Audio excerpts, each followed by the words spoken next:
Do you get a fear to go to office in the morning? आप सुबह उठते हैं, आपको एक एंजाइटी फील होती है।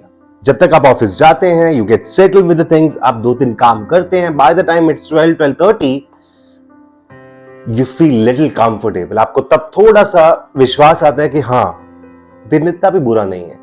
But then why you feel that? The morning, going to the office, getting ready, पहुंचना वहां पे, आपको डर लगता है काम से। वो 2-3 घंटे भी बड़े मुश्किल, जो मॉर्निंग के मुश्किल घंटे होते हैं, वो भी क्यों आपके पास आए?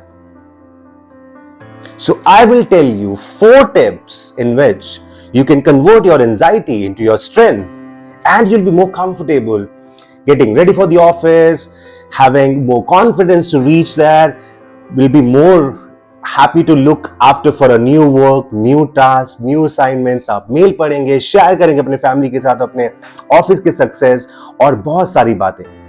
Let's understand which planet is associated with this. So this thing is associated partially with Mars and Moon.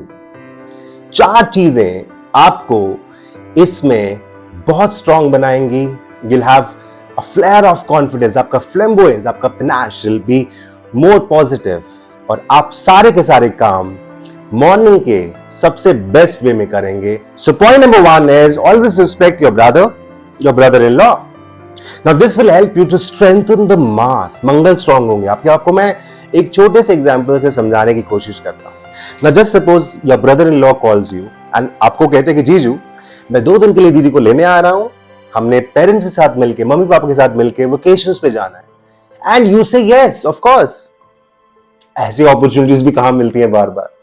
पर जब वो आपके घर आए, अब वो उनका प्लान और बदल गया. बोले जीजू, मैं दीदी को ही नहीं, मैं आपको भी साथ में लेके जाना चाहता हूं, बिकॉज मम्मी पापा ने बोला है कि आपको भी साथ में लेके आना है. Now just imagine you say yes to this as well. Do it.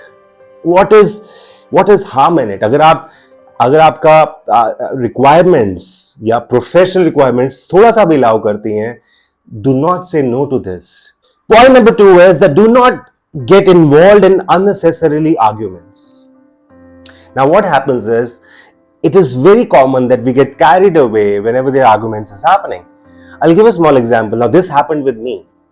Once in an office, my good colleague with someone else was in a high argument. उनका बहुत strong argument चल रहा था. Now, of course, like a kind of true to my colleague, I went on to support him in the arguments. जबकि मुझे realize हुआ somewhat कि मेरा colleague कहीं ना कहीं गलत है. तो जब उनके arguments में मैंने intervene किया, मैंने भी थोड़ा argument किया, and then the argument was over. You won't believe, for the next 4-5 days I was quite stressed out. और जबकि मैंने देखा कि मेरा जो कलीग था, जिनके साथ उनका आर्ग्यूमेंट हुआ था, they became a good friend. और मेरे से ना मेरा कलीग बात कर रहा था, ना ही 10 सेकेंड पार्टी बात कर रही थी जिनके साथ वो आर्ग्यूमेंट हुआ था. And I was unnecessarily was feeling the stress. So do not get into the argument. Instead, if you see that there's an argument happening, play a role of a pacifier. And the next point, Mars is a blood too. Now, if you can, try to donate blood every now and then, maybe once in a while, as per, of course, your body allows it. Now, if you cannot donate blood, it's okay. You can participate in the camps which are based on blood donations. You can also do some charity. You can donate something for the blood donation camps. Maybe you can give some networking, you can give some plays, or any way, directly, indirectly, if you can help a blood bank camp, this will also help you in strengthening the Mars. जब आपके मंगल को strengthening मिलेगी, उसमें आपको अपने आप confidence gain करने का बहुत अच्छा मौका मिल जाएगा. And now my last point, avoid food which has too much of the spices.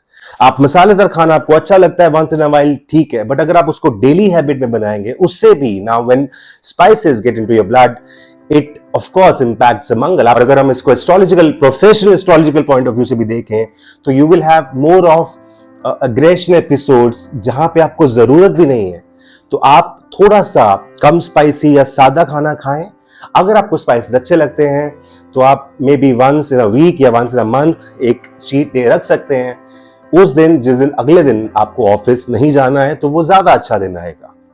So friends, these were the 4 tips which can help you to ensure that you have the best of the confidence, और आपकी जो morning anxiety है या morning stress है, आप उसको confidence में बदलते हुए पहले के जो 2-3 घंटे आपके प्री लंच का जो ऑफिस का टाइम है, आप उसको सबसे बेस्ट अपने फेवर में बना सकते हैं। Hi friends, with the thought of sharing of knowledge is actually caring of knowledge, so I make my videos. If you like my videos, do share it, have a look at it and subscribe it. Thank you so much.